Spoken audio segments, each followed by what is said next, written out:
Assalamualaikum warahmatullahi wabarakatuh. Apa kabar sobat-sobat semuanya? Kembali lagi bersama saya Septian Lubis di channel podcast Septian Lubis. Oke, ya semoga pada hari ini sehat selalu, tetap semangat dan terus tumbuh ya. Oke.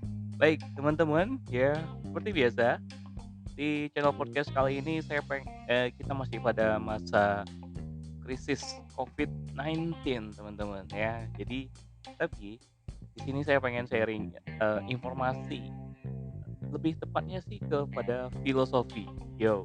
Ya semoga filosofi ini yang akan saya share nanti ya kepada kawan-kawan bisa mengembalikan semangat teman-teman, ya. Nah, apa itu? Judul podcast saya kali ini adalah Weiji, Filosofi Tentang Krisis, ya. Jadi, ada filosofi dari negeri Cina, mereka menyebutnya adalah Weiji, yang berarti krisis. Jika dipisahkan, akan memberikan makna yang berbeda. Yang pertama Wei, yang kedua Ji. Wei dan Ji. Wei yang berarti bahaya atau bencana dan Ji yang berarti peluang.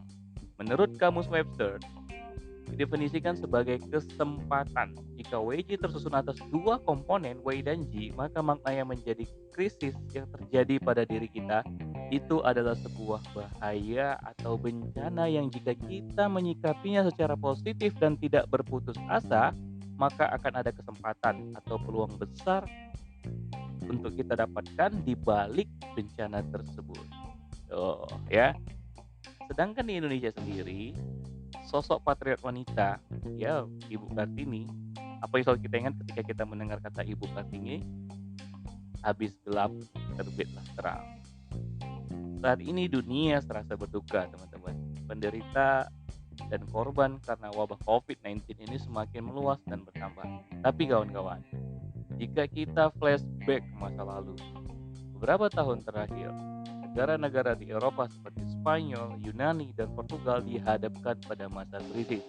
Ya, bahkan kita pernah mendengar bahwasanya Yunani mengalami sebuah kebangkrutan.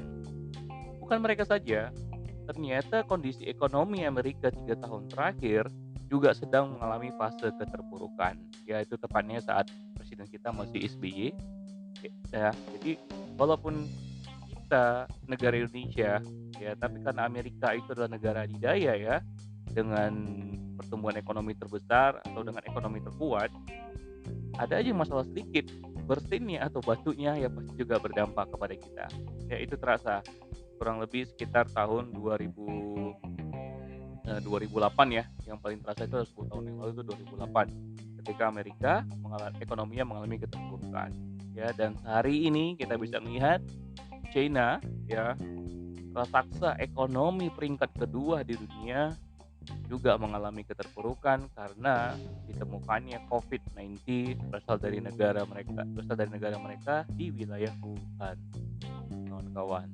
Makanya ini adalah masa bencana wabah yang kita alamin atau yang disebut dengan Wei ya. Lockdown yang diberlakukan di beberapa negara itu memiliki dampak positif untuk bisa menekan pertumbuhan COVID-19, tapi membuat ekonomi tidak berjalan.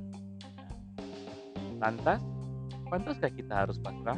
Nah, kawan-kawan, Corona sampai hari ini belum menjadi virus yang membunuh dengan persentase jumlah terbanyak. Masih banyak seperti SARS pada tahun 2003 dengan angka kematian 9%, lalu MERS pada tahun 2012 dengan angka kematian 34%, dan Ebola yang berasal dari Afrika yang banyak banget berjatuhan korban mencapai 50%. Ebola tepatnya pada tahun 1976. Itu semua telah kita lalui. Bahkan perang-perang yang membuat dunia berubah pun juga kita lalui. Perang Dunia Pertama dan Perang Dunia. So, pantaskah kita harus pasrah? Sedangkan di Al-Quran dalam surah Al-Insyirah ayat 5 dan 6, sesungguhnya di mana ada kesulitan, di situ ada kelapangan. Sesungguhnya di samping kesulitan, ada kelonggaran. Maka jawabannya adalah tidak pantas kita untuk pasrah. Sebagai manusia, makhluk yang sempurna yang diciptakan oleh Allah Subhanahu wa taala, ketika kita melakukan hal-hal yang luar biasa, itu adalah pekerjaan yang wajar. Itu adalah hal yang wajar. Maka putus asa bukanlah diri kita. Apalagi di tengah masa Covid begini, saling menyalahkan, memprovokasi, melakukan kekerasan, itu bukanlah kita. Itu bukanlah jati diri bangsa kita, bangsa Indonesia. Kita adalah bangsa yang sangat menjunjung tinggi gotong royong, sakit sama dirasa. Sudah sepatutnya kita harus saling bahu-membahu untuk menyelamatkan ekonomi kita dan menyelamatkan bangsa Indonesia. Sepakat ya? Jadi ingat Weiji, ingat juga habis gelap terbitlah terang. Di balik bencana ini pasti ada peluang untuk kita semua. Bagi tuh kawan-kawan yang hari ini bisnisnya tidak berjalan, teman-teman yang hari ini dirumahkan, ya ingat, keep moving, keep growing. Salam, Septian.